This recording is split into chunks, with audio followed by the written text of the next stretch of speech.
Hello everyone. So welcome to another video in the GitHub masterclass. So last time हमने देखा था कि central version control system कैसे काम करता है. इस बार हम देखने वाले हैं कि distributed version control system how does do their work. तो सेंट्रल वर्जन कंट्रोल सिस्टम हमने ये देखा था कि जो क्लाइंट्स होते हैं, डेवलपर्स होते हैं, जब वो एक रिमोट सर्वर से कोड पुल कर रहे हैं, राइट, तो उस केस में क्या होगा कि हमारे पास लेटेस्ट स्नैपशॉट होगी पर पूरी हिस्ट्री नहीं होगी कि भाई कैसे कमिट हुए थे, किस टाइम पे क्या वर्जन ऑफ प्रोजेक्ट था. वो सारी हिस्ट्री नहीं होती. जनरली लेटेस्ट स्नैपशॉट ही रहता है, मतलब तो लेटेस्ट फाइल्स ही रहती है.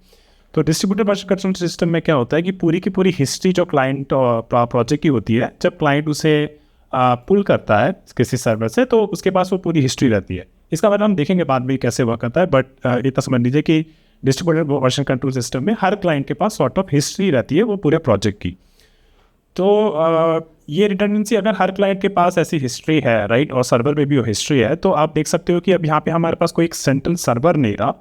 ये अगर सर्वर कभी भी डाउन होगा तो कोई भी क्लाइंट का रिपोजिटरी हम उस सर्वर में भेज सकते हैं और उसको रिस्टोर कर सकते हैं, राइट. सो इट मीन्स कि if we say that every clone is a full backup, it means कि हर क्लाइंट के पास वो पूरी हिस्ट्री है वो प्रोजेक्ट की, correct. So this is how we can say that it's no longer a central server, but it's more like a distributed nature, because every client has that sort of full backup or basically full clone of the history of the project, right? And then people realize that with this history with every client, right? So they are able to see that key different workflows came into picture, like between teams collaboration. If they're in a different location, different time zones, we'll see how this looks like. But this was the point it was trying to make, that central server had a lot of limitations and dependency on the central server. But with distributed version control system, the collaboration across various teams, locations and time zones, even if they are अलग-अलग जगह पे हैं, अलग-अलग time पे, तो भी collaboration बहुत आसान हो गई थी. तो this was pretty much about this. I don't want to go too much on the theory about it. And also I want to talk about कि बहुत सारे वर्कफ्लोज ओपन हो गए थे DBCS के कारण, डिस्ट्रीब्यूटेड वर्जन कंट्रोल सिस्टम के कारण.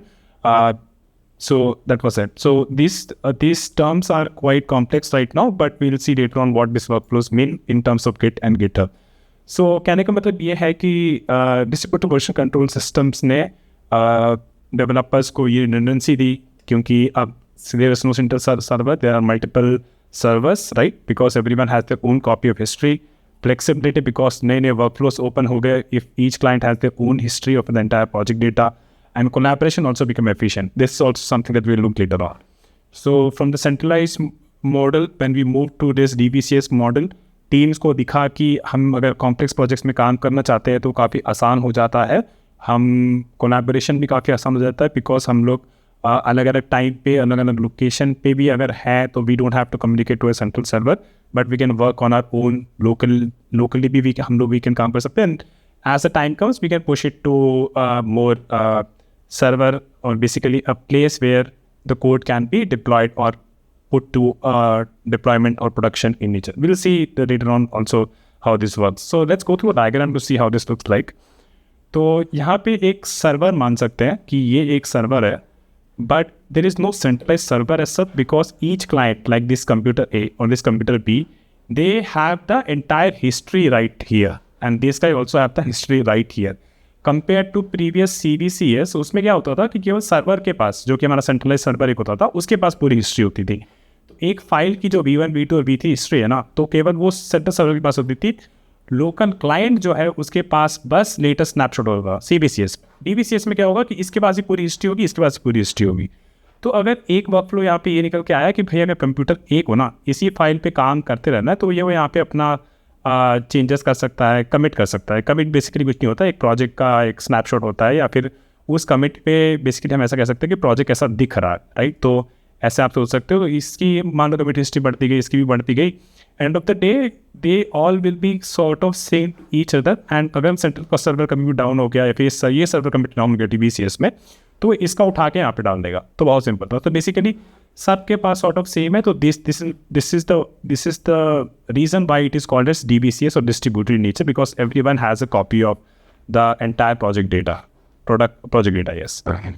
So this is what DBCS offers us. Now, I also want to talk about briefly on the history of Git. So कहाँ से Git आया, right? तो Git ना थोड़ा ड्रामे के साथ आया. क्यों? अब इसके बारे में जानते हैं, ठीक है. तो Linux कर्नल एक ओपन सोर्स प्रोजेक्ट थी, इसके बारे में आपको सब पता होगा. It was start 1991 and 2002 and वो मतलब अभी भी चल ही रहा है, राइट. इसमें क्या हो रहा था कि गिट लिनक्स कर्नल में लोग कुछ चीज़ करते थे, उसमें पैच डाल देते थे और एक दूसरे के साथ शेयर करते थे, वैसा कर रहा था. फिर उन्होंने रियलाइज़ किया कि भाई इस पर तो लिमिटेशंस है बहुत सारी. तो डेवलपर्स ने बोला कि हमें एक थोड़ा सा एफिशिएंट वे चाहिए, तो आप इनसे कैसे करें, राइट.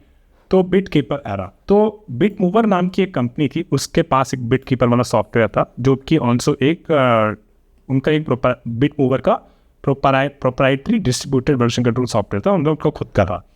तो वो क्या करता था, बिट कीपर एक फ्री वर्जन देता था कि भाई अगर तुम्हारा ओपन सोर्स प्रोजेक्ट है तो तुम मेरा फ्री वर्जन यूज़ कर लो.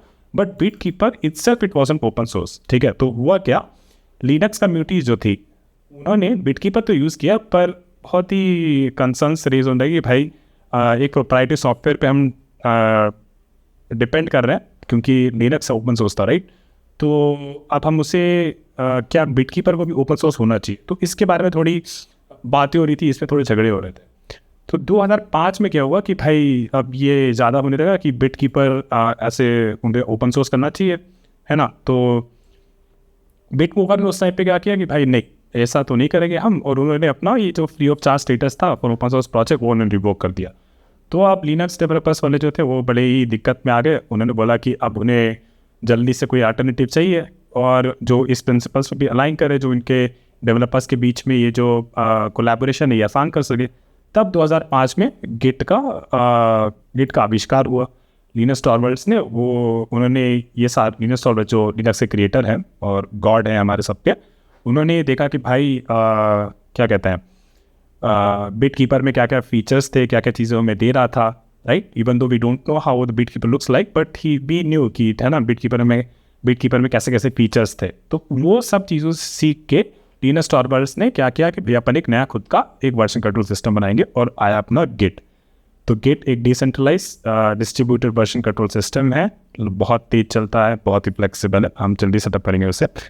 तो लिनक्स ने गिट को ये सारे टूल्स के शॉर्टकमिंग्स जो भी इसमें कमियां थी उसे डिज़ाइन किया और उन्होंने बनाया. आज हम जानते हैं कि गिट कितने सारे ओपन सोर्स प्रोजेक्ट्स, कितने सारे स्टार्टअप्स और कितने सारे एंटरप्राइजेस को यूज़ करते हैं गिट को, and it has sort of become the backbone of this countless projects, right. So उसका decentralized again we know with distributed nature the collaboration becomes very efficient. Multiple teams can develop on a simple same project for multiple times, और काफ़ी robust भी था, right. तो उसकी popularity भी काफ़ी बढ़ गई, और इतने बड़ी बड़ी repositories को handle करना it all was like very easy for Git. So this is why we say that basically Git इन सब controversies से emerge हुआ है और काफ़ी बढ़िया solution है for a version control system, and today it stands as a testament to open source innovation, enabling developers to work seamlessly across boundaries, right. So this is what we have been talking about for distributed version control system. So thank you guys. In the next video we will actually go through some of the features of Git, and उसके बाद हम एक lab भी करेंगे जहाँ पे Git के हम कुछ commands के साथ शुरू करेंगे. So thank you everyone.